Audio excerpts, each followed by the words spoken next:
برای پاکسازی نیت در این ماه مبارک باید چند کار را انجام دهیم.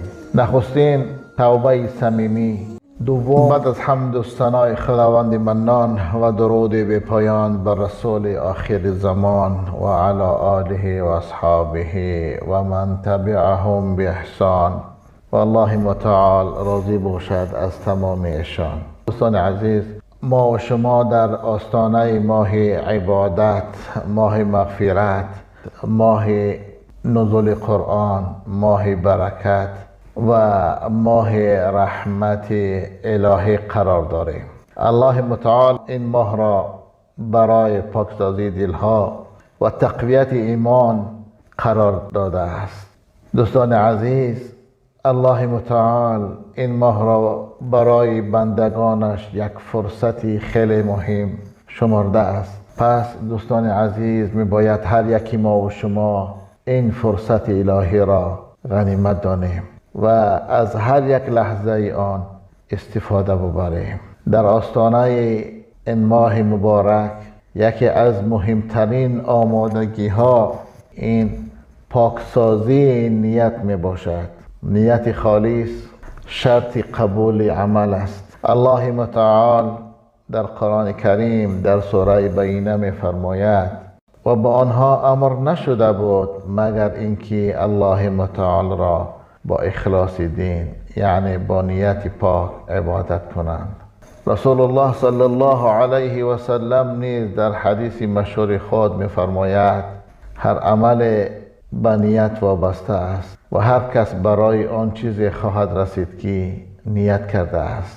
این حدیث بیان می کند که هر عمل ما به نیت ما بستگی دارد.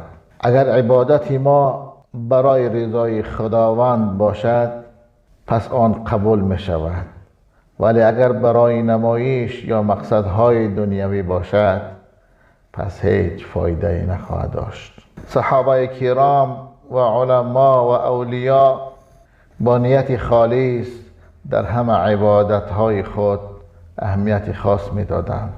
حضرت عمر الله متعال از او راضی باشد می فرماید عمل نیک با نیت نیک بهتر می شود. هر که برای آخرت کار کند الله متعال دنیاش را هم اصلاح می کند. امام غزالی رحمت الله بر او باشد نیز تأکید می کند نیت پاک گوهر است که تمام عملها را روشن می کند. اگر آن خالص باشد عملها ارزش دارند.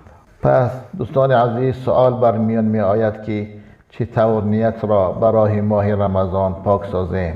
برای پاکسازی نیت در این ماه مبارک باید چند کار را انجام دهیم. نخستین توبه صمیمی، گناهانمان را اعتراف نموده با صدق دل از الله متعال مغفرت بخواهیم. دوم، رضای الله متعال را مقصد قرار دهیم. روزه، نماز و صدقه های ما تنها برای جلب رضای الله متعال باشد، نه برای تعریف و شهرت. سوم، از ریا دوری جوییم. همه عبادت ها از جمله تراویح و قرآن خواندن باید تنها برای الله متعال باشد، نه برای نمایش. چهارم، با از سرگذشت صحابگان و پیروهای آنها راهروی بکنیم. آنها در هر عبادت نیتهای خالص میکردند و با اشتیاق زیاد به عبادت میپرداختند. پنجم، آن چیزی که باید ما و شما دنبالش باشیم دعا و ذکر زیاد است. از الله متعال خواهش کنیم که نیتهای ما را پاک گرداند.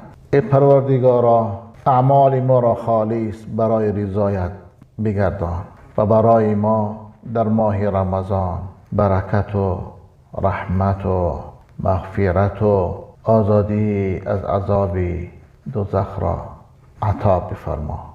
آمین یا ارحم الراحمین.